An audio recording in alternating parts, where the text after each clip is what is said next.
that in the context, Moses is taking too long to come back to them shows the impatience of the people.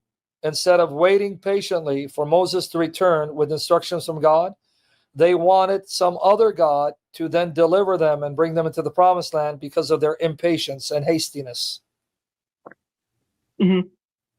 So the lesson is, instead of being patient on God, they were hasty and impatient and wanted a God that would then lead them out of the wilderness into the promised land because they were tired of waiting. They didn't want to wait any longer.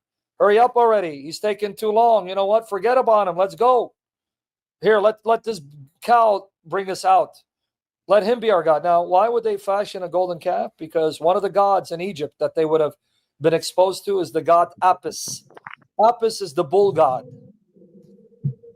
Mm-hmm. So it shows you they still had Egypt in their heart, meaning they were still worldly and still attached to the world and the things of the world, because one of the gods of the Egyptians would be the god Apis, and it's the bull god.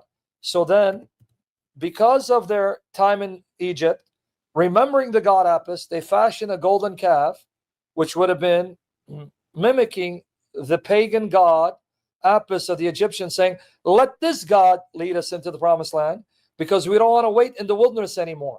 We're tired of being in the wilderness. It's because of their hastiness and impatience that drove them into looking for a God other than the true God, who would then tickle their ears and do things according to their timetable. That's the lesson. Okay, I understand. So, You sure? yeah. Here it is, the Egyptian bull god Apis. Right there, you see? Mm-hmm. You see, guys, why the Israelites asked for a golden calf? Because this would have been the idolatry, the paganism of Egypt still in their hearts. In other words, they were still worldly. They still had the world in their heart because Egypt represented the world. And so God had to purge them of all this worldliness. He had to take Egypt out of their hearts. But anyway, go ahead, brother. What else? Yeah.